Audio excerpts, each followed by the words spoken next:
Eh, mes paroles valent cher. Salut à tous. J'espère que vous allez bien. Le chairman pour vous servir. Les Guesnay m'appellent le chair, les Fimbi 500 et les grandes sœurs de mes Fimbi, Big 500. Sarcel représentant, Sect Abdoulaye évidemment. Bienvenue sur We Hustle. C'est toujours ton émission qui rassemble et motive. Au fil des émissions, nous recevrons différentes personnalités qui viendront s'asseoir à ma table, nous parler de leurs échecs, mais surtout de leurs réussites. Alors Hugo, take a seat, non? Les temps sont durs comme les œufs. Ken le survivant, mais tu connais pas. PDG, let's get it! We hustle, baby.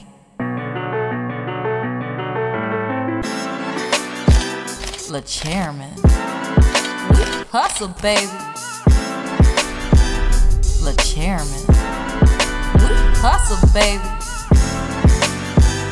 The chairman. De retour sur We Hustle. Et aujourd'hui, je suis vraiment fier d'accueillir mon homeboy. Mélomane, chanteur, compositeur, philanthrope. Et ça, c'est ce qui nous importe le plus. Bramsito chez We Hustle. Take a seat, Ego. Impeccable, mon frère. Tranquille. Et toi, tout va bien? Ça va, on est là, hein, dans le bon. Toujours. Merci infiniment d'avoir accepté l'invitation. Merci à toi. Tu sais ce que je t'ai dit juste avant de démarrer. On aime beaucoup ta musique, mais on aime encore plus l'homme. Merci, c'est gentil. Et ça, c'est primordial chez nous. Donc, est-ce que tu peux te présenter, s'il te plaît, pour celles et ceux qui ne te connaissent pas? C'est la tradition ici. Déjà, moi, c'est Bramsito, auteur, compositeur, interprète, producteur. Et voilà, hein, un amoureux de la musique, on va dire. Un amoureux de la musique, un vrai passionné. Congolais, parce que c'est très, très important. Et voilà. Très belle présentation. Bon, ici, on va causer aujourd'hui. Hein. Ah, moi, je suis là pour ça aussi. Excellent, frangin, excellent. Moi, je veux que tu me parles du jeune Bramsito, s'il te plaît. À quoi il ressemblait? Déjà, le jeune Brian. Ouais. Le jeune Brian, c'est... Déjà, j'ai grandi à Brétigny-sur-Orge, à La Fontaine. Donc, Brétigny-sur-Orge, c'est une ville aussi très réputée pour le foot. Ouais. Donc, j'ai joué au foot, forcément. Je suis issu d'une famille de footballeurs. Hein. Mon père, c'était aussi un grand passionné de foot. Et mon frère aussi. Mon frère, il a joué il aurait pu aller plus haut. Mais bon, la vie, elle est comme ça. Donc, du coup, je suis un joueur qui aime aller au foot, qui aime aussi la musique et qui traîne à la cité comme tout jeune. Magnifique. Et j'ai déménagé aussi dans le 45 à Pithiviers. C'est très calme, très très bien. J'ai eu des très bonnes connaissances là-bas aussi, des très bons gars à moi. Donc voilà, je suis de ville, on va dire. Exact. On va s'attarder un petit peu sur le foot parce que moi, je suis un bousillé de foot, frère. Hein, un bousillé. T'étais plutôt pas mal au foot? Ça va, hein, C'est vrai, quel poste? Moi, en vrai, j'étais 6. Ok. J'étais milieu de terrain, tu connais, petit. Ouais, mais... c'est vrai. Mais au D1. Lassana Diarra. Ouais, Lassana, c'était mon joueur préféré. Hein. Ah, bah, tu vois. Lassana Diarra et Sidor, mes joueurs préférés. Ouais. Ah, t'as cité. J'ai vu le petit trapu un peu. Je me suis dit, ça doit être la ref. Lassana, Sidor, j'achète tous ces maillots. Là, je suis en train d'acheter tous ces maillots. Milan, Real, tu vois, les maillots un peu vintage. L'Ajax vintage. Ouais, là, je suis comme un fou, là. Wow, c'est magnifique, c'est magnifique. Ah, c'est terrible. Et t'es en quelle division à Brétigny? Brétigny, division régionale, hein. Ouais. À l'époque, c'est DH, tout ça, là. J'étais en division régionale. Après, j'ai joué aussi au SC Malesherbes. Pareil, hein. Ouais. Division régionale, DH. Et Malesherbes, c'est une commune. Malesherbes, c'est dans le 45. Ok. Et c'est au moment où j'ai déménagé, j'ai commencé aussi à jouer là-bas. D'accord. En DH. Et il y avait aussi Badiachil. Très petit, il était petit. Mais il y avait son frère avec qui il jouait, Loïc Badiachil. Ok, oui, ils sont deux frères. Ils sont deux frères. Exact. Moi, je joue avec le gardien. Et j'ai joué aussi contre plein de joueurs, hein. Serhou Guirassy, D'accord. lui, je vois à Montargis. Exactement. Ouais, franchement, ouais. Bah, c'est bien, tu vois. Merci pour ces précisions, Ouais. pour ces anecdotes. Équipe du Loiret avec Guirassy. Très, très grand joueur. Salut, Serhou. On salue fort. Ah ouais, non, ça tue. Bah, merci pour ces précisions, je l'ignorais sincèrement. Et tu vois, par rapport à ton père, tu sais, généralement, les papas congolais, eux, quand ils se mettent dans quelque chose, ils y vont à fond. C'est-à-dire, il n'y a pas de place pour les sentiments. Je m'explique. Tu sais, Makelele, il disait que son père aussi était pro, Ouais. ok? Et son père, il était trop dur avec lui au niveau du foot. Tu vois ce que je veux dire? Il était trop dur. Est-ce que toi, c'était plus ou moins la même chose pour toi et pour ton frère? Parce que tu as dit qu'il était aussi talentueux. Non. Quand même, mon père, il nous laissait quand même. Tu vois, il était pas relou. Ok. Moi, j'ai bien vécu mes années football parce que, tu sais, des fois, quand tu es sur le terrain, tu vois les darons des autres. Ils sont comme des ouf, ouais. Et je me disais, heureusement que mon père, il est pas comme ça. Mon père, il venait dans des matchs un peu importants. Et voilà, c'est tout. Mais je trouve que j'ai kiffé quand même. J'allais, c'était mon petit moment. C'était ça. Je l'ai plus pris comme ça. Eh ben, merci. Et tu as bien raison de le Ouais. souligner. C'est C'est important. important, ouais. Et ton père était pro? En fait, mon père, au moment où il commence dans le foot, hein, quand il commence un peu au bled, il commence, on va dire, à aller dans des grandes équipes là-bas. Après, je connais plus trop son parcours, mais il vient en Europe.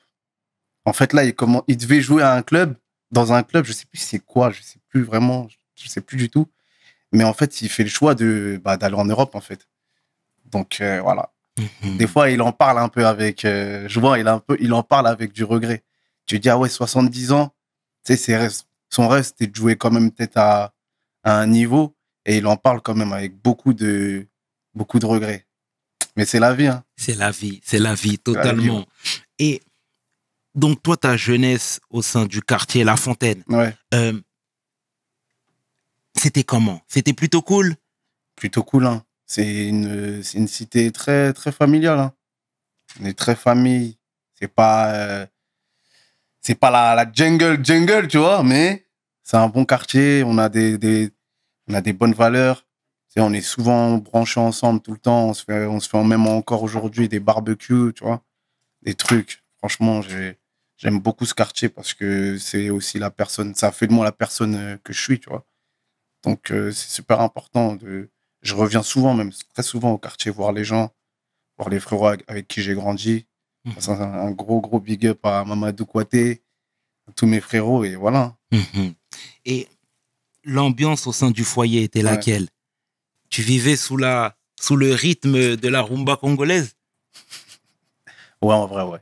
Rumba, la musique des années 70. Vu que mon père, c'est un 55. Eux, ils ont grandi avec les Franco, les Madilou, tu vois. Je crois que même Madilou, c'est un chanteur congolais. On a des liens un peu. Je crois que c'est le cousin de mon père. C'est un grand chanteur congolais. Il y a des liens un peu. Et ce qui tue chez vous, les Congolais, c'est que niveau musique, du plus jeune au plus vieux, Ouais. eh ben, tout le monde est connecté. Moi, j'ai un frère qui est aujourd'hui décédé, Vino, À son âme. paix à son âme, et qui très tôt avait des rêves congolaises, mais vraiment pointus. Ouais. C'est-à-dire, il allait pas te dire Kofi, non. Lui, il allait dire Emeneya. Il allait... Là, t'as cité un blast de fou, là. Emeneya, mais non, ça, c'est un blast de fou. Ok. Ça, je crois que c'est mon chanteur préféré. C'est mon artiste préféré du Congo. Et là, t'as dit un blast. Tu vois. Victoria Eleison. C'est ça, Ok. c'est le nom de son équipe, tu vois. D'accord. Et lui, Emeneya, bah, pour ma mère, c'est parce que lui, il est de Kikwit, tu vois. Kikwit, c'est une ville au Congo. Et ma mère, elle est de là-bas. Donc, en gros, Emeneya, c'est en mode son grand frère du quartier, quoi. Tu vois ce que je veux dire? Absolument. Donc, Absolument. ouais, là, c'est un vrai blast. J'ai grandi avec Emeneya à mort. Hein.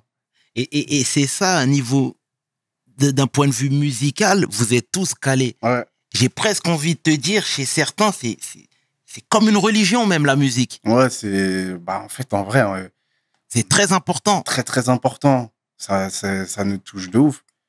Parce qu'en vrai, il y a eu Il y a eu une grande époque au Congo, quand même, niveau musicalité. Il y a eu comme j'ai cité, Franco, il y a eu Taboulé Rochero, il y a eu, il y en a eu trop. En fait, il y a eu trop d'orchestres. En fait, il y a eu beaucoup d'orchestres et dans chaque coin de rue, il y avait plein d'orchestres. Ce qui fait que, en fait, le Congo a baigné dans une culture musicale incroyable. C'est ça, en fait. Et toi, t'as joué du solfège? Non, pas du tout. Pas du tout? Ouais, j'aurais dû. Hein. Mhm. J'aurais dû. Mon père, hein, je me rappelle un jour, il vient, il me dit je t'inscris au piano et tout. Je dis non, je veux faire du foot. En fait, j'aurais pu faire les deux. Mais bon, c'est pas grave. On va poursuivre. Toi, au sein de ta famille, t'es le cadet? Ouais. Je suis le dernier, moi. Ouais, Sur 3 enfants? ouais, 3 enfants. Je suis le dernier. Ouais, je suis le dernier. D'accord, d'accord. Et à l'école, comment ça se passait pour toi? C'était plutôt bien? Ouais, en vrai, moi, ça se passait bien à l'école. Hein. Je connais bavardage par-ci, par-là, mais en vrai, j'étais un gars plutôt cool. Hein.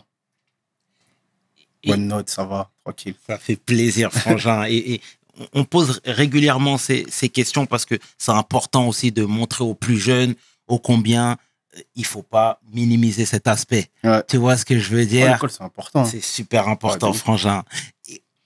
C'est à quel âge, toi, que t'es parti dans le 45? À 14 ans, ouais. Ok. Ouais, 14 ans. Pleine adolescence. Pas un ado, ouais. Changement de décor. Tu vas dans un coin un peu plus calme, je suppose. C'est quoi le feeling qui t'anime? Déjà, est-ce qu'il y avait beaucoup de semblables dans ton coin? Non. Non, non, non. Ouais, c'est vrai que quand je suis arrivé, ça m'a un peu marqué, tu vois. Là, aujourd'hui, on a beaucoup. On est beaucoup. Mais c'est vrai que quand je suis arrivé, j'étais... Peut-être dans le collège, on était... vas-y, peut-être 5-6, hein. Oh, on était 5-6. On n'était pas si nombreux que ça, je me rappelle. Et ça m'a frappé. Et comment on fait justement pour rester intègre et ne pas se perdre? C'est-à-dire, quand tu marches avec des gens qui ne pensent pas comme toi, ne sont pas du tout comme toi, ont les idées diamétralement opposées, est-ce que ça peut te dénaturer? Voilà. Je pense pas, parce que quand t'es petit, en vrai, t'es pas conscient de toutes ces choses-là, tu vois. T'es pas vraiment conscient de tout ça. T'es petit, tu fais ton... Bon, même s'il y a pas tes semblables, t'es en mode, bah voilà, il y a des jeunes qui sont comme toi, et tu découvres aussi. Vous découvrez en vrai. Donc, ça va, je me suis pas dénaturé, je suis resté moi-même, et j'ai appris à connaître les gens ont appris à me connaître. Après, comme je t'ai dit aussi, dans cette partie de cette France-là, bah, y a beaucoup de Congolais, surtout, qui ont commencé à arriver au fur et à mesure. Après, je me suis pas senti seul, tu vois. Il y a aussi beaucoup de gens du 91. Tu connais quand ils commencent un peu à... Absolument. Tu vois, un petit dispatcher tout le monde. Absolument. C'est-à-dire, je me suis retrouvé avec plein de Congolais. Donc, aujourd'hui, c'est mes gars, tu vois. D'accord, d'accord. Mais vous étiez les premiers. Nous, on était les premiers. Même dans mon lotissement, quand on arrivait, il n'y avait pas de bar à créer. On était les premiers. Je disais, mais on est où, là? Je disais, on est dans c'est quoi? Le film de Camini, là. J'étais dans celle-là, Marly Gaumont. Ouais. On a Marly Gaumont, quoi. Mais en fait, non. Comme je t'ai dit, j'ai vraiment découvert plein de personnes. Et ça c'est lourd. En tout cas, merci déjà de te livrer. Autant, ça nous fait du bien et on est dans ce truc où on donne. Ouais. Tu vois, on est dans le partage. Alors, toi, tu disais que le foot, plutôt pas mal. La musique, t'en écoutais. Ouais. Mais c'est à partir de quand que tu as décidé d'en pratiquer? C'est à partir ouais, quand j'ai eu 16 ans. 16 ans. Donc, forcément, j'ai déménagé. Bah, il y a l'ennui aussi qui s'installe. Donc, je me suis dit, vas-y, je voulais faire des instrus, en fait. Je voulais composer des instrus. Et après, bah, j'ai commencé à en faire. Mon frère, il m'avait installé FL Studio à l'époque. J'ai commencé à faire plein de musique, plein d'instrus. Et je me suis dit, ah ouais, ça, c'est pas mal, ça. Et j'ai des grands cousins à moi, Black Brut, un rappeur.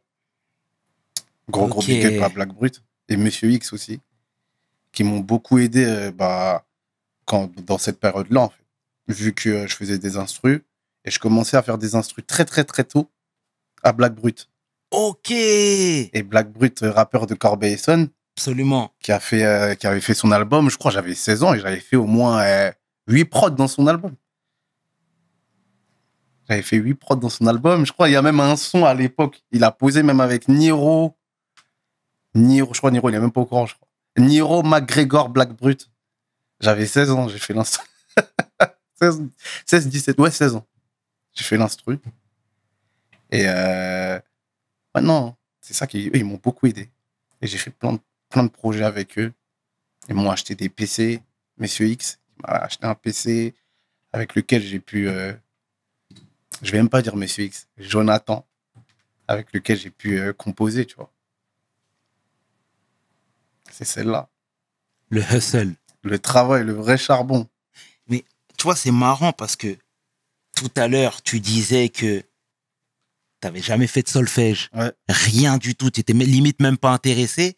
Et là, tu t'es mis parce que à cause de l'ennui ou grâce à l'ennui pour le coup, Ouais. à composer. Ouais. Chapeau. Et t'as vite compris le système. J'ai vite compris. Hein. En fait, de toute façon, quand tu sais, ces logiciels-là, faut bidouiller. Hein. Tu bidouilles, avec l'ennui, tu passes du temps dessus, des nuits, des heures, et après, quand tu commences à comprendre, bah, là, tu commences à faire des vrais instrus et des vrais trucs. Et là, t'es en mode, ah ouais, quand même. Mais c'était quoi tes rêves musicaux? Parce que là, on a parlé du Congo, Ouais. mais de manière générale. Parce que là, tu parlais de tes grands cousins, mais c'est des rappeurs. Ouais. Booba, Tesporuti, Booba, bah, La Comera, rappeur du 91. Ouais, c'était ça. Hein. Ouais, Booba, La Comera, Tespo. J'ai beaucoup saigné ces artistes-là. Ouais. Beaucoup, très très jeunes. Pas d'inspiration outre-Atlantique? Bah, 50 Cent. Hein. 50, ouais. Parce qu'en fait, ce processus, moi, m'intrigue. C'est-à-dire, t'es un chanteur, mais on en parlera après. Hein. Mais là, t'es en train de me dire que t'avais même pas une connaissance pointue, mais t'as réussi justement à te former et à 16 ans, à te dire, je suis prêt. Ouais. Après, en vrai, c'est pas... Moi, je me rendais pas compte. En vrai, je faisais des instrus et je leur envoyais. Et ils étaient en mode, ah ouais. Donc, en fait, là, je me rends pas compte que j'ai, on va dire, entre guillemets, du talent. Et puis, eux qui posent sur un album, ils sont en train de te dire, là, on va prendre ce son-là, on va le mettre dans un album. Donc là, t'es en mode, ah ouais, c'est une dinguerie. Donc, ouais, des refs Quinry, beaucoup Quinry. 50 Cent à l'époque. Il y avait Lil Wayne aussi. Donc, ouais, Drake, 50. Ouais, beaucoup 50, hein. Beaucoup 50. Très excellent. Et du coup, ça se passe plutôt pas mal pour toi à ce niveau. T'es crédité à chaque fois? Ouais, je suis crédité. Il y a, je crois, j'ai posé aussi, même XO même. J'ai fait une instru aussi pour XO. Ok. Mais ouais, je suis crédité. Crédité et voilà. Hein. Sous le nom de Bramsito, déjà? Non, bah, ça n'existait pas, Bramsito. Ok. C'était Brahms Beats. C'était ça mon surnom. Là, je faisais pas de musique, tu vois. C'était mon prénom de compositeur, Brahms Beats. Et je faisais des instrus, je les mettais sur les réseaux, sur Twitter. Et les gens, ils kiffaient à l'époque et tout. C'était en 2015, 2014, 2015. Je mettais des instrus sur Twitter. On aime ce genre d'histoire, mon frère. Et donc, c'est en train d'avancer pour toi. T'es reconnu par la famille déjà dans un premier temps. Et c'est beaucoup parce que ça, c'est le premier volet. Ouais. Et eux, là, généralement, quand ça va pas, ils n'hésitent pas à te le dire également. Tu vois ce que je veux dire d'un point de vue général. Moi, je veux savoir à partir de quand tu as commencé à chanter cette fois-ci. À partir de... je me fais... En fait, non. Je suis au lycée, je crois. Non, je suis au BTS, pardon, excuse-moi. Je suis au BTS. Et là, ça se passe pas très, très bien pour moi niveau scolaire parce que je suis pas totalement fan de ce que j'avais choisi. Donc de là, je commence à à m'ennuyer aussi chez moi, tu vois, vu que je passe mon temps à être sur le PC, etc. Et à ce moment-là aussi, je suis blessé à la cuisse au foot, en fait. Je me suis blessé à la cuisse. Et du coup, bah, je suis souvent chez moi. Et là, je commence à chanter sur mes instrus, en fait. Et je mets les vidéos sur Twitter. Et c'est là, et je disais n'importe quoi. Je disais n'importe quoi. Et les gens, ils disaient, mais gros, mis à part ça, du fait que tu dis n'importe quoi, là, t'as une belle voix. Et là, je me rends pas compte, tu vois. Et puis, un jour, je mets un son comme ça sur les réseaux et ça pète un peu. Et là, je crée un groupe avec des amis à moi. LFK et Jason Turfu. On fait un petit groupe et voilà, on commence à faire notre petit bout de chemin. On fait quoi? 3 sons ensemble. Et après, je fais une vidéo qui s'appelle Charbonné. Je fais une vidéo et là, bah, ça prend un peu, on va dire. Déjà, avant de poursuivre, Ouais. c'était un BTS quoi? BTS NRC. Ouais, négociation, Ouais, relation oh clientèle. là là. Ouais. Non, ça, c'est les trucs de disquetteur, ça. Non, ça, j'avais pas aimé. C'est vrai. Ah, j'aimais pas du tout. Donc, t'es pas resté 2 ans là-bas? Non. J'ai fait de décembre à janvier. Ah ouais. Ouais, décembre à janvier, je disais, salut. Allez. J'en avais marre. C'est la petite parenthèse. Alors, je poursuis. Donc, sur les réseaux, on te remarque, Ouais. on trouve que tu as du talent. Tu gagnes en confiance, hein, je suppose. Ouais, Hein. c'est vrai, ouais, logique. Ouais. Et il y a Fababy qui te découvre. Exactement. Déjà, parle-moi de cette connexion, s'il te plaît. C'est lui qui rentre en contact avec toi? Ouais, direct. C'est lui qui me DM. Et là, on commence aussi à avoir des petites propositions. Après, t'as vu, on connaît pas, nous. Je fais la vidéo, elle explose. Elle est partagée de partout. Fababy, c'est lui qui la partage. Hein. Donc, du coup, tu sais, il m'envoie un message, on commence à discuter et on fait un rendez-vous, en fait. On fait un rendez-vous et voilà, le rendez-vous, il emmène à une signature. On est en quelle année, là? Là, on est en 2016. Très bien. Et c'était au sein de sa structure Ouais. Podium. Ouais, exactement. Quand tu signes avec Fababy, que j'aime beaucoup, hein, au passage, hein, t'as une avance. Ouais, exactement. Aujourd'hui, à prescription. Mm. On était à combien? C'était 5 000. Ok.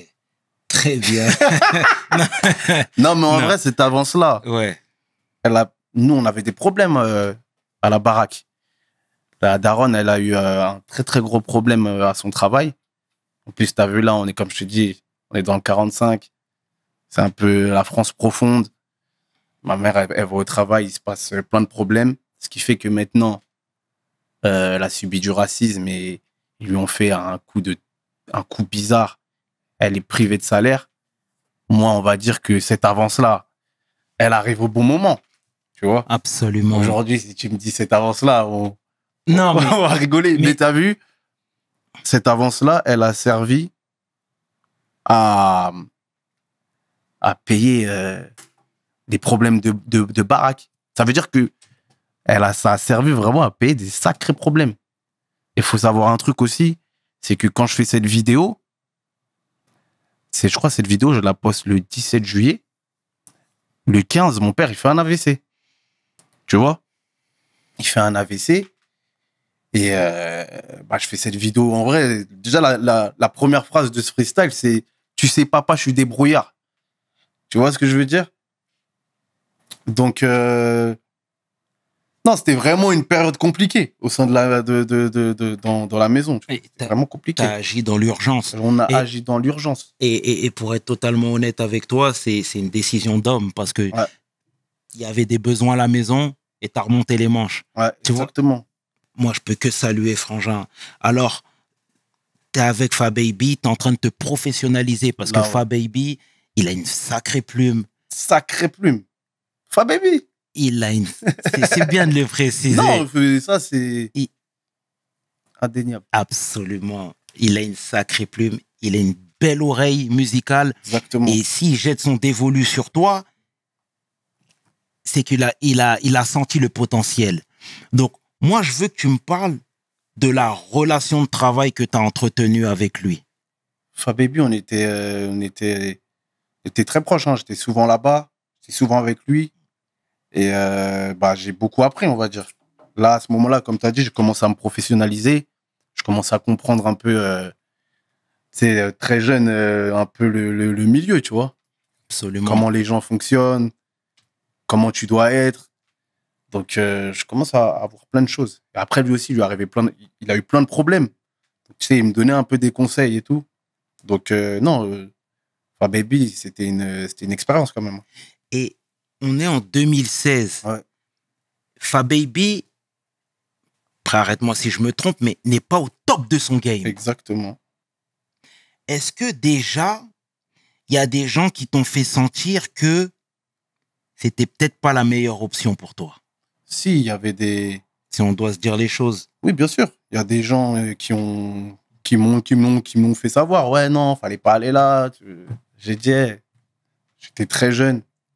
Mais j'ai dit qu'en gros, que c'était une décision, comme tu as dit, il fallait remonter les manches. C'était une décision dans le besoin. Et puis voilà, à ce moment-là aussi, je connaissais pas la musique. Tu connais pas la musique. Et c'est pas grave qu'il soit pas au top ou etc. C'était quelqu'un qui a partagé une vidéo qui fait que le son aujourd'hui aussi, les gens le connaissent. Donc non. Et tu sais, pour rester sur cette thématique-là, Ouais. il y a Biggie qui a cédé ses droits à $20 000 à Puff Daddy par rapport au publishing, etc. Tu vois. Mais il était également dans l'urgence parce que sa femme était sur le point d'accoucher. Tu vois ce que je veux dire? Donc, dans l'urgence, il y a des fois, tu vas prendre le premier chèque. Oh, bah oui. Prends le premier chèque et après, tu fais ce que tu as à faire. Hein. C'est tout.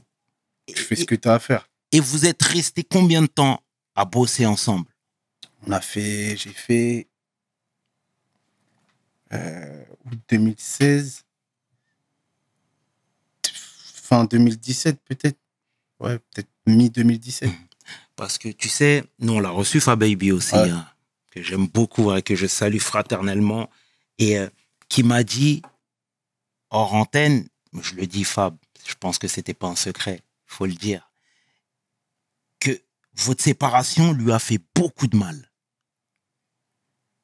Après, tu as vu... Beaucoup de mal parce qu'il te considérait littéralement comme son petit frère, à tel point que il t'a ouvert les portes de son domicile. Ouais. Et ça, c'est aussi une marque de considération. Ouais. Non, c'est vrai que la relation de moi et Fababy, on était très proches. Hein. On était très, très proches. Et c'est juste qu'après, tu as vu, c'est là le problème du business, on va dire. Quand vous êtes trop proches et que maintenant aussi, il y a la carrière à côté, là, ça devient compliqué parce que niveau relation, franchement, il n'y avait rien à dire. Je le considérais comme mon grand frère. Tu vois ce que je veux dire? Sauf qu'après, il y avait la carrière à côté. Et quand il y a la carrière et que ça commence aussi un peu à être calme, surtout à ce moment-là, on voulait enchaîner, on était très dans le speed, on voulait se faire voir, c'est normal, tu vois, t'es jeune, t'as des ambitions, et que ça suit pas, là, ça devient compliqué, tu vois. Et là, c'est là où il y a eu le problème. Et il y a eu des histoires en off, en interne. Et voilà, tu vois. Mais genre, franchement, Fababy, je suis très reconnaissant du début. Il m'a fait confiance. Il a aidé ma famille, tu vois ce que je veux dire. Il a aidé ma famille. La fin s'est mal terminée. Ça fait mal aussi. Parce qu'il y a des trucs aussi qui m'ont pas plu. Mais en vrai, j'ai beaucoup appris chez Fababy. C'est ce qu'on retiendra, Frangin. Bien Il sûr. faut faire preuve d'humilité. Et je salue ta transparence et ta franchise. C'est important. C'est malheureusement, il y a des fois, on apprend sur le tas Ouais, aussi. On apprend sur le tas. Et même lui, je pense que, comme tu as dit, il y avait pas que moi dans sa structure. Le fait qu'aussi il soit pas peut-être au top, il s'est aussi concentré sur des artistes. Et être producteur, c'est du travail. C'est vraiment du travail. Il avait sa structure, il se débrouillait. Et là, je le vois avec du recul maintenant parce que je suis dans une position où je commence à comprendre vraiment le business de la musique, etc. Je me dis, ah ouais, c'était du taf quand même. il avait du taf. Mais c'est pas grave, tu vois ce que je veux dire? Absolument, frangin. C'est ce message d'union, hein, d'unité qu'on ne cesse de marteler ici. Et merci pour eux. Il appréciera. Alors, avec Fababy, vous vous êtes séparés. Mais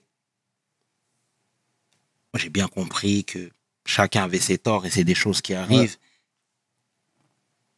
Mais qu'est-ce qui se passe pour toi par la suite? Est-ce que tu es sollicité quand tu es chez Fababy? Pas du tout. Quand je suis chez Fababy, je suis chez Fababy, je continue à faire mes sons, etc. Mais comme je te dis, niveau professionnel, il y a un petit blocage, ce qui fait on s'entend plus. Et Jusqu'aujourd'hui? avec Fababy, Ouais. j'ai plus de nouvelles. On s'est jamais parlé depuis, on n'a jamais parlé. Et après, moi, je suis parti en Indé direct derrière. Je suis parti. Et comment on fait pour casser un contrat, entre guillemets, parce que, arrête-moi si je me trompe, mais tu n'avais pas sorti De projet. de projet. Ouais.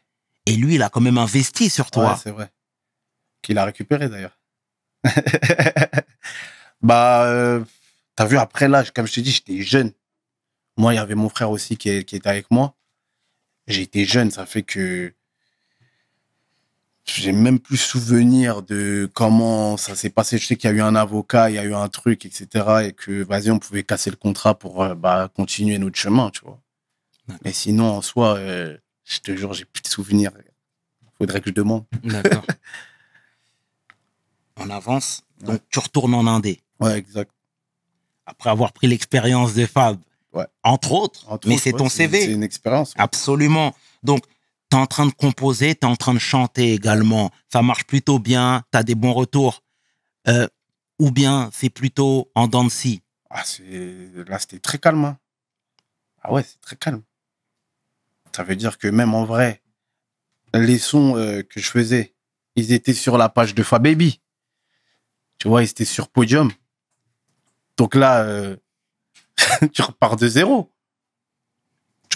Tu dois mettre tes sons sur YouTube, sur ta page YouTube. Là, t'as pas une page de Fababy qui a... Surtout à l'époque, YouTube, c'était Absolument. très important. Là, t'as pas Fababy où il y a déjà 400 000 abonnés. Bon, il y aura des gens qui vont un peu voir, on va dire. Là, tu repars de zéro. Mais t'as vu, ça, c'est une mentalité, moi, que j'ai. Ça me dérange pas de repartir de zéro, de remonter les manches et retravailler, tu vois. Moi, ça me dérange pas. Donc, voilà. Moi, je suis un Renoir je fais ce que j'ai à faire. C'est la mentalité. Je fais ce que j'ai à faire. Je suis reparti en Indé. On est reparti de zéro. Et on a retravaillé et on mettait des vidéos sur Internet. Simple, efficace. Et cette période a duré combien de temps? Ça a duré, hein. Ça a duré. Ça a duré peut-être, vas-y, 4-5 mois, ouais. Ça va, c'est plutôt rapide, hein? Ouais, peut-être 4-5 mois. Je trouve que t'es dur avec toi. Ouais, c'est non, plutôt même, je crois, 3-4 mois quand même. T'es Flash Gordon, j'ai même envie de te dire, c'est très rapide. Et ça, c'est plutôt pas mal. Les retours sont plutôt bons aussi. Ouais, tu vois, bon, ouais. Ils sont plutôt bons. T'es en train de te professionnaliser. Exact. Est-ce qu'à ce moment-là, on te démarche? Ouais, on me démarche. Et c'est 9-2i qui me démarche. Je reçois un message de Anne Cibron à l'époque, qui est la manageuse de Booba. Et moi, je me suis dit, c'est un compte fake, ça. Je regarde et tout, Anne Cibron. Je dis, ouais, c'est quoi ça? Et après, en fait, avec l'équipe, on avait vu que, ah ouais, en fait, non, Anne Cibron, c'est du sérieux, là. C'est vraiment sa page 9-2i. Il y avait des photos de Booba partout. Je dis, ah ouais, ok. Donc, de là, on répond. Et voilà, rendez-vous. Hein. Rendez-vous chez 9-2i. Et là, ouais, là, tu te dis, ah ouais, c'est sérieux, là. Voilà, c'est un autre game. Tu vois.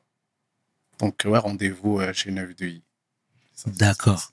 Et toi, c'est quoi le feeling qui t'anime quand tu es dans les bureaux là-bas? Tu te dis d'office, d'emblée, que tu as déjà gagné?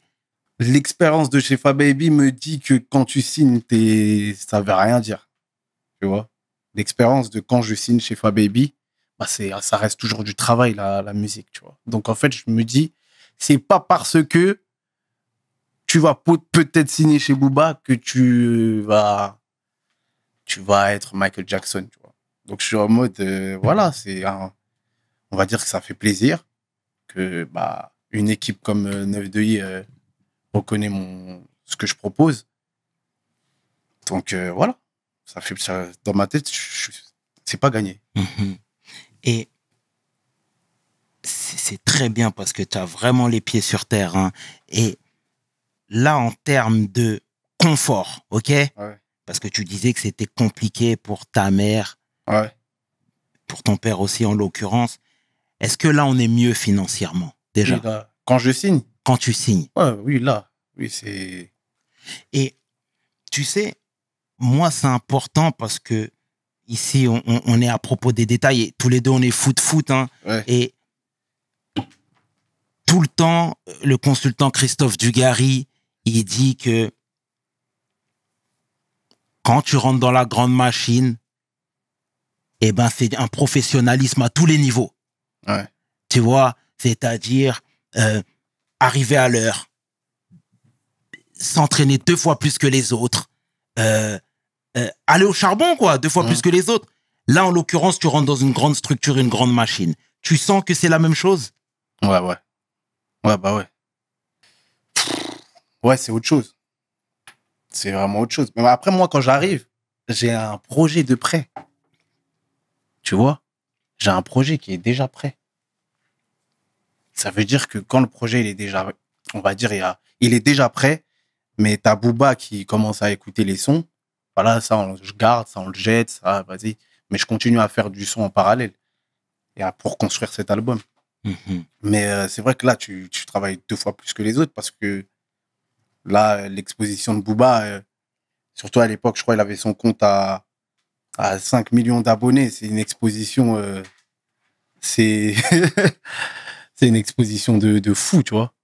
Donc ouais, tu dois travailler, tu dois être au rendez-vous. Et moi, je veux que tu me parles cette fois-ci du regard des gens. Parce que il y en a qui t'ont peut-être pas pris au sérieux. Il y en a qui pensaient que ça allait être un feu de paille, le fait de devoir chanter sur les réseaux, etc. Et là, t'es avec Booba, t'es avec son équipe, etc. Parle-moi du regard des gens. Est-ce que tu l'as vu évoluer, ce regard? Bah oui, bien sûr. Bien sûr. Là, le regard des autres, c'est plus la même chose. Là, c'est Booba, tout le monde écoute Booba. Même si tu veux pas écouter, tu vas écouter. Tu vois ou pas? C'est pas la même chose. Donc les gens, ils sont déjà, pour eux, c'est gros direct. C'est ah ouais, là, t'es vraiment chez Booba là. T'es vraiment chez Booba là. Ouais, bah ouais. Les gens, ils voient, c'est un truc de ouf. C'est là, je me rendais compte que je me suis rendu compte que ah ouais. Les gens, ils étaient vraiment choqués. Parce qu'en plus, en vrai, la signature quand elle vient, tu vois, les photos sur Instagram. Voilà, je suis heureux d'avoir signé. Les gens, ils étaient choqués. Ça m'appelait. T'as vraiment signé chez Booba? Je dis, ouais, j'ai signé là-bas. C'était choqué. Et est-ce qu'à ce moment-là, t'as toujours, comment dire, gardé les pieds sur terre? Ouais. Je garde les pieds sur terre parce que déjà, je sais ce que c'est que d'être produit par un artiste. Parce que j'ai été chez Fababy. Fababy, même si, comme on dit, à ce moment-là, il n'était pas au top. Fababy, c'est Fababy, on l'a tous, nous, surtout nous, quand on était plus jeunes, on écoutait Fababy. Donc, en vrai de vrai, je sais ce que c'est que d'être produit par un artiste. J'ai déjà une expérience, donc je suis pas, on va dire, effrayé, on va dire. Tu vois, je suis pas effrayé. Certes, la structure, elle est plus grosse, elle a une plus grosse exposition, mais voilà, j'ai la tête sur les épaules. Et est-ce qu'avec le recul, t'as fait des choses qui ont pu froisser les gens de manière inconsciente? Hein? C'est sûr. T'as un exemple qui te vient en tête? Franchement, J'aime rappeler ici l'exemple de Jams qui disait que quand elle était dans la grosse machine, parfois, et de manière malencontreuse, hein, elle manquait de respect aux gens, elle allait pas saluer tout le monde, elle était là. Mais tu vois, il y avait plein. Là, elle a sorti son cas, mais Cynic qui est venu nous a dit que Jams, autour d'elle, il y avait beaucoup de yes man. Et malheureusement, c'était pas des choses qui lui faisaient du bien. Est-ce que toi, en l'occurrence, ça a déjà été le cas? Non, Déjà, autour de moi, j'ai toujours eu mes proches. Et ils me disent, hein, t'as vu, quand c'est n'importe quoi, ils me le disent. Après, moi, t'as vu, comme tu peux le voir, j'ai la tête sur les épaules, je suis dans mon coin. Ça veut dire qu'autour de moi, c'est plutôt des gens qui vont me dire, qui seront de bons conseils. Et puis, en vrai, je sais pas, t'as vu, les gens, en vrai, de toute façon, comme je t'ai dit, quand tu signes dans une grosse structure, bah, je sais pas, tu vas pas partager un truc, t'avais oublié de le partager. Bah voilà, j'avais oublié de partager un truc. Ah ouais, Bramsto est bon, man, tu vois. Ben non, j'ai juste oublié, je suis dans mon truc, je suis au studio, tu connais pas ma vie. Je suis au studio jusqu'à des 5 heures du mat, j'ai une route de fou, faut que je rentre. Toi, tu m'as demandé de partager, je t'ai dit oui. C'est juste, j'ai oublié, peut-être. Tu vois ce que je veux dire? Et ça, les gens, ils vont te dire, ouais, vas-y, bombe, lui. Et est-ce que cette surexposition aussi t'a pas fait un peu de mal? Ouais, non, en vrai, non, ça m'a pas fait du mal, hein. Et là, tout à l'heure, je te parlais des gens, hein, Ouais. au sens large, mais cette fois-ci, l'industrie. Est-ce que tu as vu aussi le regard changer? Laisse tomber. Bah oui. Et ça s'est traduit par quoi? Bah, ça se traduit par. Tu parles de la signature ou tu parles du après? Du tout. Bah, quand t'as un feat avec Booba qui éclate tout, bah, c'est sûr que le regard des gens, là, il change, là. Peut-être ceux qui te voyaient en vas-y, lui, ou en vas-y, c'est un petit peu, là, ils sont en mode, ah ouais. Là, les gens, ils te respectent. On va dire que les gens, ils te respectent plus. Donc, ouais, je l'ai vite senti. Je l'ai vite senti. Et tu sais, t'en as parlé à maintes reprises, hein, du morceau Sale Monde, Ouais. qui a été un game changer pour toi, hein. Ouais. Clairement, il y a eu un avant et un après. Ouais. Et d'ailleurs, tu es même venu au festival que je parrainais, mais on en parlera après. Ouais. Et quand tu as balancé ce morceau, la foule a chanté en chœur. Ouais. Tu vois, ça montre ô combien c'est un hit. Et ça, tu ne peux rien faire. Je peux rien faire. Quand c'est un hit, c'est un hit. Je peux rien faire. Et moi, je veux que tu me parles, s'il te plaît, de ce morceau, Sale Mood. Il a réellement changé ta vie à tous les niveaux? Ouais. Financièrement, et puis niveau exposition, là, c'est comme tu as dit, c'est un game changer. Là, c'est autre chose. Ça veut dire que c'est un gros morceau. Jusqu'à aujourd'hui, quand on le joue, bah. Ah ouais. Genre, des fois, je fais ah ouais, genre, dinguerie. Non, c'est un gros morceau. C'est un classique. Et tu sais, moi, ce que je te disais tout à l'heure, en te parlant d'humilité, etc., quand j'ai dit que je préférais même plus l'homme que le chanteur, tu vois. Mais j'aime beaucoup le chanteur, hein. Mais j'ai vu l'anecdote que tu as racontée sur les lunettes, etc., tu vois, où tu disais que Booba, il t'avait offert une paire de lunettes, plus une chemise, etc. Ouais. C'est quelque chose de bien. Et tu sais, c'est pas lui qui allait le dire. Parce que si lui te fait un cadeau et qu'il s'en vante, malheureusement, ça n'a plus la même saveur. Toi, tu l'as fait. Et moi, j'ai trouvé beau le fait que tu le dises sur la place publique, mais sans calcul, sans rien du tout. Ouais. Ah, en vrai, il voulait que ce soit parfait. Tu vois, c'est quelqu'un qui a le souci du détail. Il voulait vraiment que ce soit parfait, que ce soit même dans le stylisme, dans tout. Et en vrai, ce que j'ai aimé, c'est que il voulait pas on va dire, qu'on le voit que lui. Et ça, j'ai beaucoup aimé. Et c'est bien ce que tu dis, tu sais, parce que depuis tout à l'heure, je dis ô combien t'es plus jeune que moi, hein, je dis t'es un young nigga bien respectueux, etc.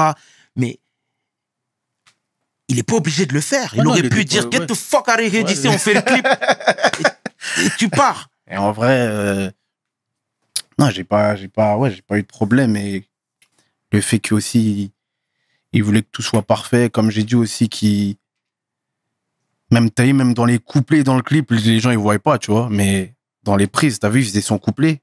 Et juste après, pour qu'on voit que moi, dans le truc, c'est vraiment genre une passe. Pour qu'on voit que moi, des fois, il se retournait, il s'asseyait. T'as capté? Ça veut dire vraiment, genre, c'était vraiment, t'as vu, c'est ton moment. Là, kiffe, fais ton truc. C'est ton son, fais ce que t'as à faire. On voit le respect hein, que tu T'as vu, en vrai. lui donnes.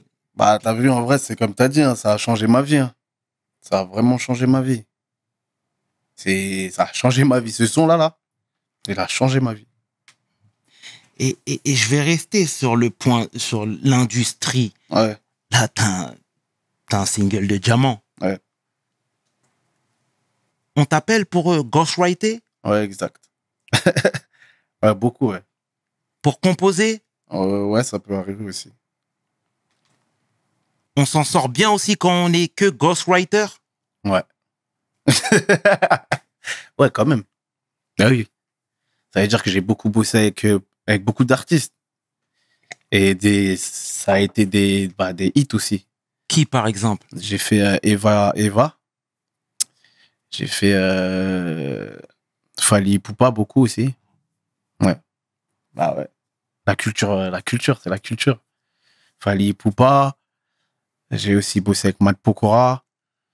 J'ai bossé avec Zao. La liste, elle est longue. Hein. Et ça, t'es en train de me dire que c'est grâce, entre guillemets, à ce single de diamant que toutes les portes se sont ouvertes pour toi. Ouais. Grâce à ça, bah ouais. Après, il n'y avait pas que ce son. Il y a eu plusieurs trucs aussi, mais on m'appelle parce que, voilà, on va dire que tout a changé. Je te jure que tout a changé. Les gens, ils appellent pour bosser, pour truc. Ouais, on aimerait que tu fasses tel son. Et avec tel artiste, pour tel artiste. Ah ouais, ok, d'accord. Et est-ce que tu pourrais te contenter que de ce statut? De quoi, Ghostwriter. Il y a un chanteur qu'on appelle The Dream aux États-Unis, ouais. qui est un tueur à gages. Tueur à gages, assassin. Ah, exactement. C'est un excellent chanteur. Mais depuis des années, il est en retrait. Il écrit seulement pour les gens. Il envoie des hits ici et là. Est-ce que toi, c'est quelque chose qui pourrait te correspondre parce que t'es de nature un peu discrète? Ouais. Bah, en vrai, t'as vu, là, c'est l'ego de l'artiste. Là, il y a l'ego de l'artiste. Bah, en vrai, non, en fait. Tu vois ce que je veux dire? Non, ça peut pas Même en vrai, je vais te dire la vérité. Le fait d'avoir bossé sur mes projets, en même temps, bosser sur les autres, parce que vraiment, on m'appelait, je faisais mes albums en même temps, je faisais mes sons, mes trucs, mes clips. Après, j'allais là-bas pour bosser pour un tel, là. Mais je me suis perdu moi-même, en fait.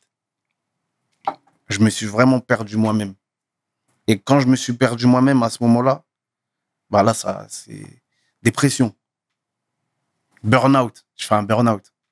J'ai compris après que j'avais fait un burn-out. Parce que je voulais faire le Kanye West du coin. Je voulais faire le Kanye. Mais, voilà, la vie, elle m'a rattrapé. La vie, elle m'a rattrapé. Je bossais sur tout le monde, tout le monde. J'étais là, à gauche, à droite. Je faisais mes trucs. Sauf que, t'as vu, j'ai une carrière quand même. Tu vois ce que je veux dire? Je me contenterai jamais Parce que, en vrai, c'est pas mon kiff. On m'appelle parce que, voilà, je respecte les gens et j'aime bien aussi la musique. Je le fais par passion, mais c'est pas mon truc. Tu vois ce que je veux dire? C'est pas mon truc. Je vois totalement ce que tu veux dire. T'es animé par cette flamme aussi où t'as envie de performer. Voilà, exactement. Je comprends totalement. Je suis animé par cette flamme-là. Quand on m'appelle, c'est des gens aussi avec qui on s'est déjà branché, on a pu parler un peu. Mais sinon, en vrai, quand on m'appelle que pour ça, des fois, je dis, bah non, tu vois. Et est-ce que financièrement, c'est plus intéressant d'être ghostwriter que... En fait, tout dépend du hit que tu vas faire. Ok. Tout dépend du tube que tu vas faire à une personne. Tout dépend de ça, en vrai. Parce que t'es pas tout le temps crédité. Ou du moins, ça se sait pas. C'est quand même assez confidentiel. Non, je suis crédité. Hein. Mais j'ai l'impression que les artistes ne le disent pas tout le temps. Je le dis pas. Je dis pas parce que le son, il est pas à moi. J'ai quand même ce respect de dire, voilà, peut-être je vais dire, je partage le son, mais je vais pas dire oui, j'ai participé à tel son en tant que. Quand je suis en tant que compositeur, je vais dire que que je suis en tant que compositeur, mais je vais pas dire j'ai écrit la Je musique. mets tu vois. vraiment en retrait. Ah, tu vois, Ouais. tu laisses la personne avoir tout le mérite. C'est comme ça, c'est le jeu. C'est le jeu. En tout cas, je respecte beaucoup ton humilité. Hein. Vraiment, tu as les pieds sur terre, frère. Et Merci. permets-moi de te le dire. Et ça fait du bien de converser avec toi, sincèrement. Et t'as percé tôt. Ouais, T'avais peut-être 22 ans. ouais, 21, 22, ouais. Moi, tu sais, comme j'aime dire, c'est une bénédiction de percer tard. Parce que tu viens avec les meilleures armes, les meilleurs appuis. Ouais. Quand tu arrives tôt, je pense, après je peux me tromper aussi, mais tu n'es pas assez calibré. Tu vois, parfois on tape un peu trop injustement sur les sportifs, mais les gens ne sont pas tout le temps assez mûrs. Toi, en l'occurrence, comment tu fais pour te protéger? Parce que même les relations amoureuses, tu sais même pas si elles sont saines. Les relations amicales, pareil. Ouais, pareil. Après, j'ai eu de la chance d'avoir. J'ai toujours mes gars hein, avec qui je suis là depuis. C'est mes gars hein, autour de moi. C'est les mêmes gars depuis que je suis petit. Il n'y a pas de. Il y a pas de nouveaux gars qui s'invitent comme ça. Après, les meufs, tu ne sauras jamais de toute façon. Donc, c'est le jeu. Et voilà, Ouais. tu ne sauras jamais. Quand tu perds tout, c'est vrai que c'est dur. C'est ça que je C'est te dis. vrai Tu sais, que moi, c'est je parlais avec un ami footballeur qui Ouais. me disait que lui, il a peur parce que, en fait, son salaire est dans la presse. Et tu ne connais plus les intentions des Ouais, gens. non, ça y est, Tu ne c'est sais plus si elles sont saines C'est ou fini. pas. C'est fini, wesh. Tu vois, et là, toi, tu viens de me dire un truc avec tes gars, c'est que toi, tu es en train de bien gagner ta vie, ok, d'accord? Mais tes gars aussi, peut-être qu'inconsciemment, ils comptent sur toi. Ça va. Ça va. Mes gars, ils sont dans leur bara. Ils sont dans leur truc. Hein. Ils sont dans leur taf. Ils sont concentrés. Après, voilà, on se soutient tous. On est comme ça. Mais j'ai perdu aussi des amis. Hein. Faut dire ce qui est. J'ai perdu des proches. À cause de... Ah ouais. Ouais, bah oui. Inconsciemment. Ouais, tu perds des amis. Dans ton cheminement, dans le truc, tu perds des gens. Ça, c'est sûr. Et s'il te plaît, moi, j'aimerais que tu nous mettes en garde face au danger de la surexposition. Quand tu perds tôt, tu as de l'argent tôt, tu es jeune, tu as de l'oseille. Tes gars, ils n'ont pas ton oseille. Ça, c'est réel. Tes gars, ils n'ont pas ton oseille. Ça veut dire même tu prends une avance de... Je sais pas... en vrai, quand tu prends une avance de, je sais pas, 30 points, 40, peu importe. Déjà, quand tu calcules sur une année, c'est peut-être 3 000, 4 000 euros, 3 000 euros par mois déjà. Mais à 20 ans, 21 ans, il y a des gars, ils travaillent pas. Ça veut dire, en fait, c'est compliqué. Il peut y avoir de la jalousie, il peut y avoir des trucs que même toi, tu vas pas faire attention. Et puis, il y a les meufs aussi. Ça va vite. Les réseaux sociaux, tu es surexposé. Donc, non, c'est vrai que c'est un combat. Hein. C'est un combat quand tu es surexposé. Hein. Même comme tu as dit, les footeux. Hein, Yamal ou Mbappé, les gens, ils leur tapent dessus. Et il y a des gens, ils leur souhaitent des trucs de fou. Mais le mec, il a juste 18 ans. À 18 ans, là, quand je me rappelle, quand j'avais 18 ans, j'étais au lycée, moi. On était au lycée, t'es au lycée. Et là, t'as des darons de 28 ans, 29 ans, ils sont là en train de taper sur un petit de 18 ans. Ah non, le mec a 18 ans, c'est sûr, il va faire des trucs, des erreurs. En fait, je pense que quand tu es surexposé très, très tôt, tu vas faire des erreurs. Et les gens, il faut qu'ils arrivent à comprendre que il y aura des erreurs. Personne n'est parfait. Personne n'est parfait. Et comment toi, ta famille te mettait en garde face à ce nouveau phénomène? En vrai, comme ils ont vu que j'étais assez tranquille dans ma tête, j'étais très tranquille. Mais après aussi, il y a eu Il y a eu aussi une pression. Pression, bah, il y a la pression médiatique. Ça veut dire la famille, ils ont été là, tu vois. La pression médiatique, c'est dans le sens où, bah, ok, t'as un son qui a fait tant de vues, là, les gens, ils te guettent. C'est-à-dire, c'est là où la famille, c'est important, on va dire. Les amis, c'est là où tout se joue. Et d'un point de vue familial cette fois-ci, parce que tout à l'heure, tu nous disais que tu étais le cadet. Ouais. Et là, est-ce que le cadet est devenu l'homme de la maison?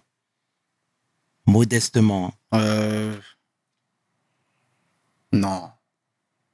On va dire que modestement, j'ai aidé parce qu'il faut aider les parents, tu vois ce que je veux dire? J'ai aidé parce qu'il faut le faire, c'est important, mais j'avais pas pris ce rôle de bon, on va faire ci maintenant, tu vois ou pas?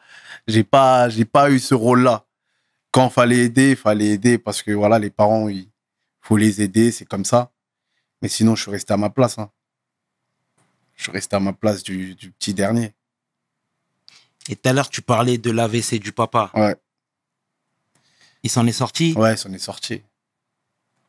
Gloire à Dieu. Ouais, gloire à Dieu, il en a fait 2. Hein. Mais il s'en est sorti et puis voilà, tout se passe bien. Dieu merci. La maman, je suppose qu'elle avait plus de problème de trésorerie. Ouais, ça y est. Ça y est. Et toi, à cette époque-là, t'es encore chez les parents? Ouais. Toujours? Ouais, toujours. Ça veut dire que je suis parti tard un peu. Je suis parti très tard. Mais c'est bien, j'aime bien, moi, rester avec les darons. J'aime bien.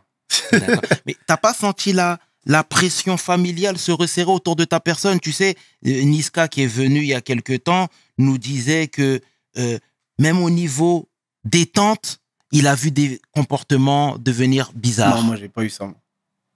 Peut-être qu'aussi les parents, peut-être ils m'ont protégé. Peut-être, hein, je sais pas.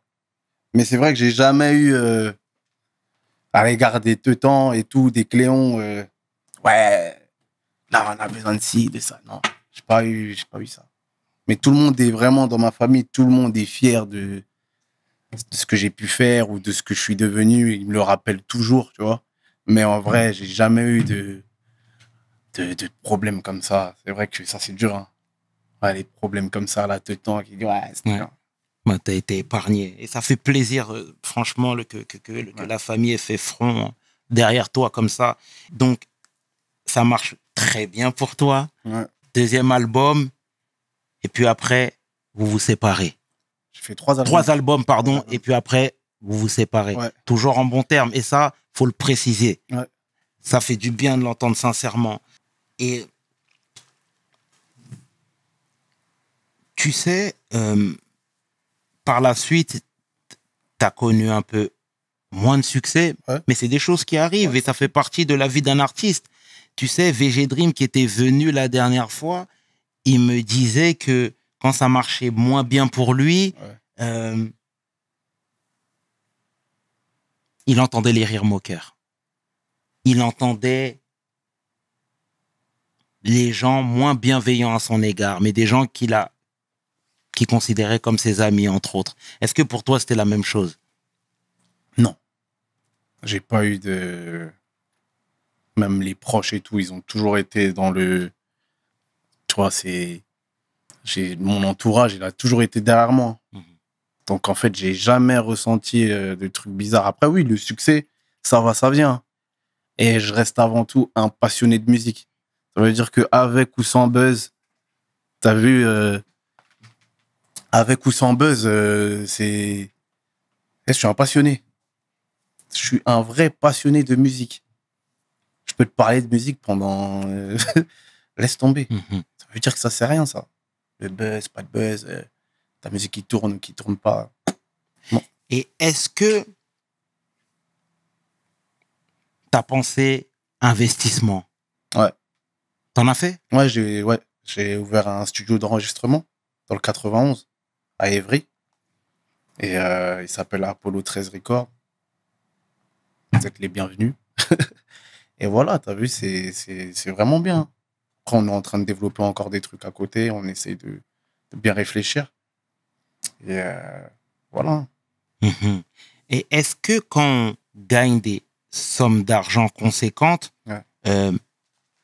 la maison de disques, entre autres, ou des professionnels vous approchent afin de mieux sécuriser votre argent, afin de faire des placements, pour pas La vous maison de retrouver à la paille, par exemple. Non. Ah là, c'est débrouille-toi. Hein. Et t'as vu, en vrai, bah, on n'a pas grandi dans un truc où on était dans une éducation financière. Ça, c'est dur. C'est vrai que quand tu prends v'là l'oseille comme ça, je dis v'là, quand tu prends de l'argent, bah, t'as vu, tu commences à regarder ton compte et tu regardes autour de toi et tu dis, mais vas-y, ok, je vais faire quoi? Parce que t'as vu, l'éducation financière, on n'en a pas eu. Et ça, c'est vrai que j'avais vu, je crois, Niska, il avait dit ça aussi, mais Exact. c'est vrai, c'est réel. Moi, je me suis reconnu dans ce qu'il a dit. C'est parce que c'est réel. On n'a pas eu d'éducation financière, nous. Donc, en fait, c'était à toi de trouver Ouais, les c'est solutions à toi de directement. trouver les solutions. Et là, tu as parlé de studio, qui est une très bonne chose, Ouais. mais est-ce que tu as d'autres projets Ouais, que là, t'as... on est là, on a d'autres projets, de l'immobilier, bien, tout. On est là, je suis dessus en plus. Ça veut dire que même le bled, je commence un peu à réfléchir pour aller faire quelque chose au bled. Bon, ça, je pense que j'ai le temps. Mais non, on est tranquille, on est concentré en tout cas. Mhm. Sur tout ce qui est investissement, placement, on est concentré. Mais c'est vrai que je suis très content de mon premier studio. J'ai envie d'ouvrir un deuxième. Ça, c'est mon objectif. Et franchement, je suis content. Hein. Et en plus, tu découvres des artistes. Ça, c'est lourd. Tu t'échanges avec les gens. Tu sais, ils sont contents ils sont aussi contents de me voir. Je leur donne des conseils. Donc, non, je suis vraiment content. C'est du partage. T'es un vrai passionné. Je peux rester dans mon studio. Tu sais, il y a des clients qui viennent, etc. Je peux rester. Et t'as vu, ils me voient et je suis là. Je suis dans leur session. Je suis avec eux. Je reste dans le studio avec eux. Ouais, non, la voix là, t'as vu, c'était une fausse note, fais ça. Ouais, non, t'as vu ta phrase là? Bizarre. T'es un vrai passionné. Non, je suis hein. un vrai passionné de fou. Je suis un vrai passionné. C'est bien parce que tu as plusieurs cordes à ton arc, c'est-à-dire tu composes ghostwriter, donc tu n'hésiteras pas à te mettre en retrait si le Ouais, besoin ouais, bien sûr. s'exprime de la sorte, et je respecte ça. Alors voilà, j'ai bien compris que les choses se mettaient en place pour toi, Ouais. et c'est une très bonne chose. Tu as parlé du Congo. Ouais. Moi, comme je l'ai dit à maintes reprises, quand je voyais les Congolais de mon entourage, plus jeunes, ils n'allaient pas forcément au pays parce que les billets étaient chers, Trop cher. C'est trop entre cher. autres. C'était ton cas de figure, tu n'y allais pas? Bien sûr. Je suis allé grâce à la musique. Parce que on m'a invité à un événement. Je crois la première fois que je vais au Congo, c'est avec Fababy. Ok. Ouais. Il m'emmène au Congo, il avait un show, il m'emmène au Congo. C'est la première fois que je vais au Congo et grâce à Fababy, j'ai pu voir ma grand-mère pour la première fois. C'est T'as inestimable. capté? C'est là, c'est dans ma tête, c'est là. C'est dans mon cœur tout. La première fois que je vois ma grand-mère, paix à son âme, c'est grâce à Fababy, on va au Congo. Et là, je peux voir ma grand-mère. Je l'avais jamais vue, elle avait plus de 90 ans. Et tu vois, en disant ça, c'est fort, mais ça montre ô combien Fababy t'a fait du bien Oui, aussi. bien sûr. Tu vois ce que je veux Fababy, dire? t'as vu? Tu vois, en repensant à tout ça, non, en vrai, Fababy, pour revenir sur Fababy, il y a eu un truc à la fin, ça s'est mal passé. Et ça, moi, je l'ai en off, tu vois. Je l'ai très, très mal digéré. Je l'ai pas apprécié. Mais en vrai de vrai, je te le dis normal. Mm. On est parti au Congo grâce à Fababy. J'ai vu ma grand-mère grâce à Fababy. Sans Fababy, j'aurais pas pu voir ma grand-mère. Aujourd'hui, elle est plus de ce monde. Bah oui. merci en tout cas pour ce partage, sincèrement. Et toi, est-ce que tu aimerais t'investir davantage au Congo?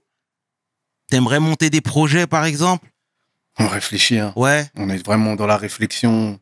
On est en train de regarder ce qui se passe. Là, j'ai envie d'y aller, là. Je pense dans 2 semaines, je vais y aller. Et j'ai envie de voir ce qui se passe. On est dans la réflexion. Mais t'es pas fermé. Je suis vraiment pas fermé. C'est un pays il y a trop de choses à faire. C'est très, très dur, mais il y a beaucoup de choses à faire. Et comment, même au sein de la famille, on perçoit tout ce qui se passe au pays, avec les conflits, avec la famille qui est sur place, avec les infos qu'on n'a pas forcément. Ouais, non, c'est compliqué. C'est très, très compliqué, le Congo. Ce qui se passe, c'est... En vrai, ça me dépasse de ouf. Ça fait longtemps. Ça fait plus de 30 ans.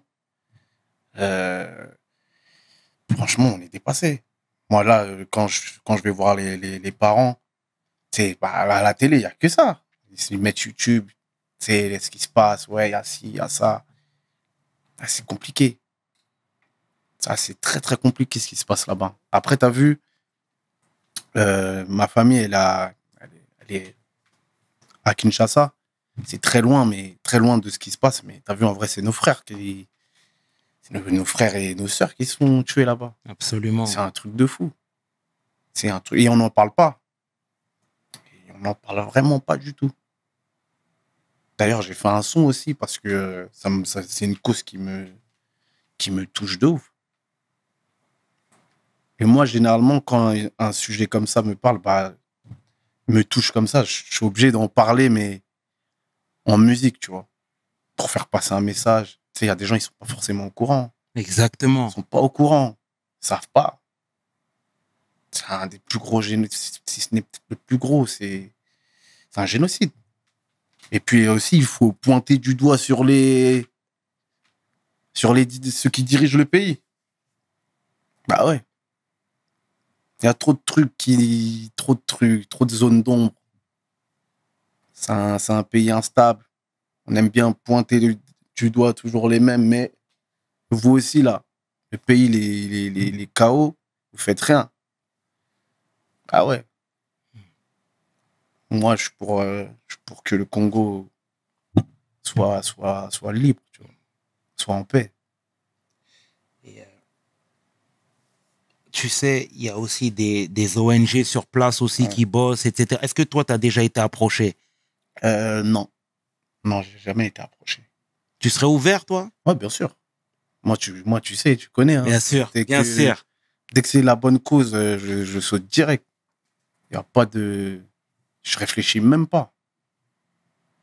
Je réfléchis pas. Et, Frangin, tu sais, ce sera le mot de la fin, mais ce que tu as dit concernant les bonnes causes, eh ben, je peux en témoigner parce que moi, je suis parrain d'une asso. Je t'ai contacté la veille pour le lendemain.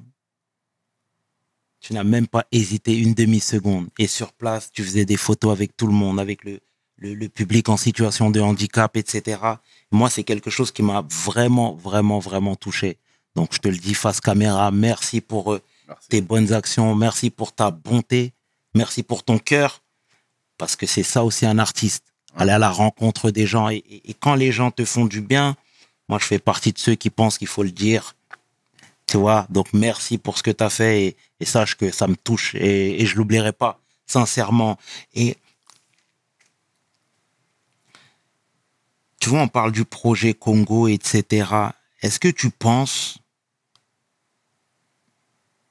que ce projet peut faire bouger les lignes?